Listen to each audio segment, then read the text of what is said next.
Ooh, we're back, baby. Horns up, talking Texas podcast. Fisher, Disciples, DJ, Nikki, Snacks, Kreider here on a lovely Saturday, right after the whistle, reacting to the 49-17 smackdown. I don't even think the score was close enough. I mean, I don't think the score resembles how bad of a beatdown this thing was by our Texas Longhorns. Quinn Ewers, and just a little bit over half of football. 19-27, 333 yards and 5 scores to 4 different receivers. We ran the ball well. Makuba, Toss, you texted us, back in action. Things looked really, really strong for the Longhorns. T, we'll start with you. We'll go to you, Nick, and then I'll go after you guys. Something you really love, something specific you loved in this game, and then maybe still something that you didn't see here that you want to see. Well, we played the most complete game of the entire season on every phase. Every unit came to play, was prepared and executed. And I think that's been something that all three of us and Quan asked of this team, with how impressive, how complete they are, how talented they are. And they really answered the bell. You said it wasn't as close. The final score does not represent how close the game actually was not. We were up 35-0 at half. So that goes to show of what happened. And it's not like we took our foot off the gas in the second half. Certainly. I mean, we're trying to run the football. We're trying to eat clock. Not that we weren't trying to score or anything like that, but and we did have a turnover in that second half with that fumble from Jarek Gibson. I just thought that what I specifically had asked was the offense to take care of the ball, in particular on the first 3 drives. We drive down the field. We eat a lot of clock.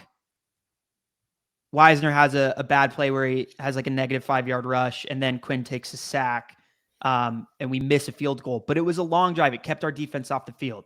Then the next possession, we got a turnover. We scored on the upcoming 2 offensive possessions. So it was just about playing complementary football early in this game. And I thought this was the best we've looked. And against, yes, an opponent that's depleted, and by the end of it, we made look silly, but they have a lot of talented defensive players. And sure. I don't, the longer you get into a game, the more tired they get, the better we're going to look. And that's the result that you saw. But early, I mean, those guys were making plays. And I thought Sark's scheme was dialed to perfection, and Quinn executed it to perfection. And that, to me, was my biggest takeaway, was Quinn, outside of that first half against Georgia, has played really good football coming back from the injury. Nice. I'm aligned, Nick. Yeah, it's interesting because I feel like we have done so many different things on offense, just wear so many different hats, have so many different type of identities. And this game basically just showed every single one of those strengths in a way.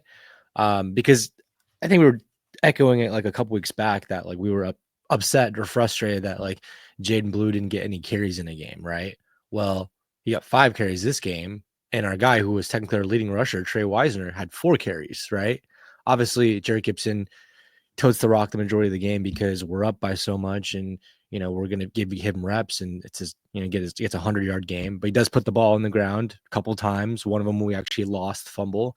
We were texting each other, on the side in the middle of the game, being like, okay, that's why he's our number 3. Maybe he's having some ball security issues in practice, and they want to tighten that up for him. But he's the hardest runner, like he's the one that kind of runs angry downhill, keeps the legs moving. He's the biggest, prototype running back. The other guys are really effective out of the backfield in the pass game.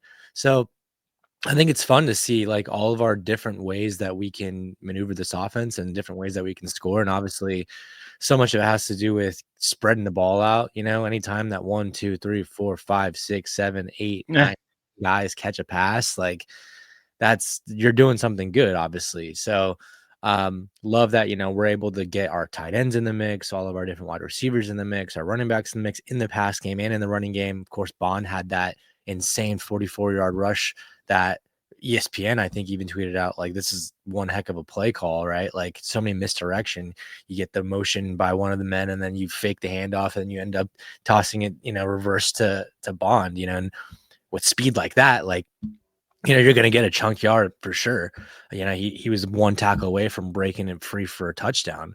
But, it's just really nice to see that type of game. And especially out of Quinn, obviously, where there's been so many different things thrown at him from the fan perspective of let's bring Arch in, like Quinn's not getting it done. He doesn't look like himself. His confidence isn't there. This is clearly the most Healthy. confident. Yeah, healthy. It's clear that he is at full health now. We're off a bye week. He's had, a couple games under his belt since coming back from injury. He didn't look like he lacked any confidence whatsoever. He didn't miss any throws. He was able to move in the pocket. He had a couple of rushes where he stepped up and looked pretty good. So all intents and purposes, I think the offense looked really good. And then, of course, my biggest thing was clean up the penalties, which we still had a couple holding penalties. There's actually one that kind of hurt us on one drive where we get backed up 1st and 20, and then we can't come back from that. We have to punt. So still little things you have to clean up here and there. But for the most part, offense looked amazing. And then our defense was, playing like the same defense that we knew they are. Obviously, Florida gets some late touchdowns or a late touchdown, but that's because, we have our twos in. And I didn't even realize this, and I'm sure you guys didn't know this as well, but they kept on saying on the broadcast at the time when Florida had no points, they have the longest active streak in all of the FBS without or scoring streak, basically, going back to 1988. So it's like, I wanted that goose egg so bad, but they were saying like, he's just going to kick the field goal here because like, you don't want to be the coach that spoils that streak with Urban Meyer and Steve Spurrier, like up in the box. Like that's a long legacy that you can't undo. Yeah. But everything else, it looked really good. The turnover battle, of course, we won. We did create pressure. I think, Josh, you're going to say though, that like, we still don't have enough sacks, which is, it's a number, but like, pressure was there, we were able to stop. Look, I'm not. Yeah, go just maybe answer a couple of your guys' points first. To your point about Bond, and I'm glad you highlighted that play. That was something Toss had called for, and I also answered at the end of last show, where we wanted Sark to just reopen the playbook and get fancy with the spices and like stop playing scared if you're down or stop playing conservatively, like really open things back up and call some crazy plays. And he came out the game and did that. And Toss, you highlighting that initial drive where we were driving and then it kind of got stalled, but we came right back out, which was what we want to see from this team. Okay, first drive doesn't really go your way, you miss a field goal, fine, defense gets to stop, you guys come back out and you guys get it done. I think all that's really great. And last show, like you're saying, Nick, I was like, oh, I really want to see if Ewers is this guy. I want to see him out to buy a couple games under his belt, come out actually healthy and actually firing on all cylinders, which he did. Him and Sark proving that they might be the most dangerous head coach quarterback duo in the league when they are firing on all cylinders. This offense looked absolutely fantastic. You listed all the guys he peppered, gazillion of them. So many guys caught touchdowns. Blue didn't have a touchdown when he was like our leading receiver. All of it, and the only guy that didn't really have a good game was DeAndre Moore, but that goes to show the depth of our receiving room. If one guy is not having his best game, it's the next guy up. Wingo wasn't that much of a factor. Okay, Golden had a fantastic game. Bond had a great game. Bolden was getting involved in the passing game. So hitting all these different guys and firing on all these different guys in the offense was absolutely fantastic. I'm with you on the penalties. 7 is not great. And then Sorrell had one on the defensive side of the football that kept one of their drives, kept that field goal drive of theirs alive. So maybe you would have gotten that goose egg. Hilarious that we were. I'm looking at the first half, like when all of our ones are in, and like that's like the real game. We're up 35-0. It's a domination game, and hilarious. Like they're going on the broadcast. They just extended Napier this week. And it's like, this is how he can. I know he has his third string quarterback in. We'll give him a little leeway, of course, but it's just a very rocky way to go out. And yes, you could say that they had some backups and some serious injuries. There's no denying that, but you have to take care of business against these teams. And that's what the Longhorns did. They came out, they won the game they should have. They won it how they should have.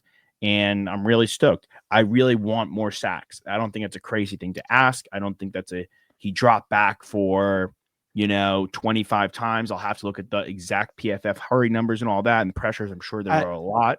I think if you look, and we should look at those stats, they were quite good though, in particular in the first quarter. Trey Moore had his first sack of the season. He had a tackle for loss on the first defensive drive. He recovered the fumble that was knocked out, I believe, by Hill, who was all over the place in this game, especially early. Like, I'm with you. I felt we were dominant, but not terrifying up front. And I think we can be, especially with the depth that we have. I mean, we should have been in the first quarter. We should have been in the first half, but like one sack for the game is not, to me, like what that team should be doing. Yeah, they wiped that sack off for Trey Moore, so he still needs one more. Well, they said he got ahead of the line of scrimmage or something. Either that or for a loss, or was he tackled for a loss? Yeah, because they only had a great game. You had a great game. I just want to get that closure of like the only like official stat on the card went to Gilbo, which is a DB, and it's like he's a beast. It's nice, but it's like it's still not the type of sack that we want. We want the Colin Simmons, Trey Moore, Ethan Burke type sack. But I will say on the Gilbo point, who has been a great tackler all season and loves to make big hits. You can tell he gets up for those kind of plays. Our DBs, their timing is impeccable. I really haven't seen a DB unit, and especially a Texas Longhorn DB unit, with that knack for tackling and breaking plays up, breaking passes up with the perfect level of timing that our guys can do it. I mean, you saw Taft do it. You saw Makuba with the pick. You saw Muhammad multiple plays doing it. Jade was like, he was almost like limited in his involvement because some of the other guys were getting so much action, and that's just how terrifying that unit is. I think at a certain point, like we rely a lot, I guess if a nitpick would be like, we rely a lot on Anthony Hill. Some of that's just, he's everywhere. He's so good. But David Benda is a really good linebacker. Like Gillette is a really good player as well. Like I want some of those other guys to get involved and almost beat Hill to the punch because he plays a little bit of hero ball. Not like he has to, right? You have to make the tackle if you're a defensive player and the guy's there. But he has to do a lot for us. And I'd be interested to see if we play better offenses and better quarterbacks who aren't third stringers, if they can take advantage of that going forward. But I do want to say, like on the Napier, like they had 2 starting running backs out. They had 2 starting, number 1, number 2 wide receiver. I don't think you necessarily were giving them enough credit on how many of their players were out. We were 21.5 point favorites in this game, but it wasn't about them. It was about us and that we played our brand of football. And when we do that, there are a handful of teams, maybe less than a handful of teams, that can keep pace with us. And especially if we take care of the football too. Yes, which is your drum that you've been fairly beating all year, because you see other teams that don't do that. I mean, look, Miami got upset by Georgia Tech. Like any given Saturday, realistically, could happen. So they are banged up, but we did play our brand of football, like you're saying. We did take care of business. Are you talking about the linebacking group? Anthony Smith, the freshman, got in the game. He had a pick. That was nice in the first half. Like, I don't know. I feel like PK is doing well enough that I don't think we're gonna. He's doing well that it's crushing it. I don't think we're gonna lose him. You know what I'm saying? I don't know. I think we have another year. We're the only, flash the stat, we're the only program that's had the same head coach, offensive coordinator, and defensive coordinator for the last 4 years. I mean, consistency is just so key, you know? Yeah, like, come on. Like, and I hope it stays like I think we'll be able to retain choice in PK. I mean, we have so much football left to play, but hopefully they continue to it back. But it was great to see Quinn.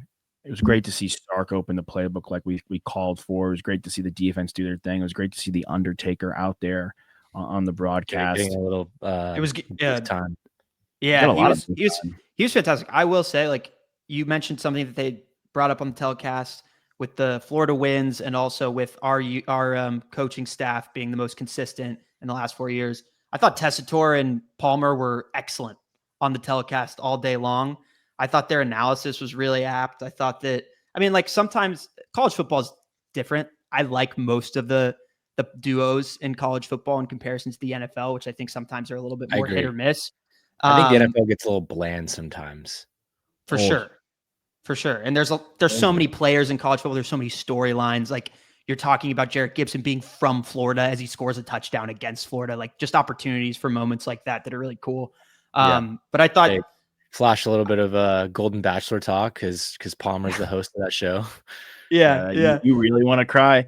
I on the topic of media, because I think we've covered what we loved of this game. We'll do it this week with Quan as well. And then we'll get to the previewing of our next matchup. Again, fantastic win by our Horns.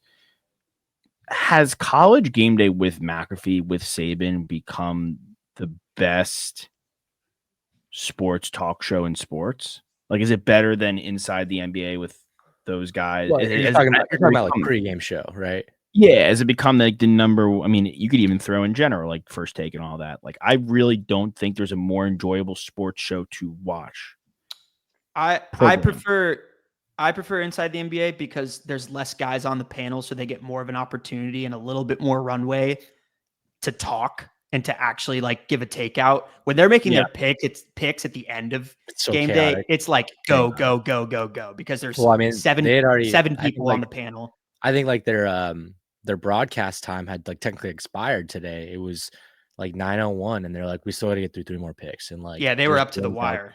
yeah, like there's games that like needed to tip off or kick off. And they were just running it.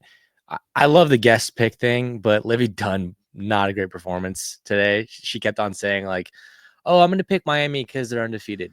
I'm gonna pick Indiana because they're undefeated.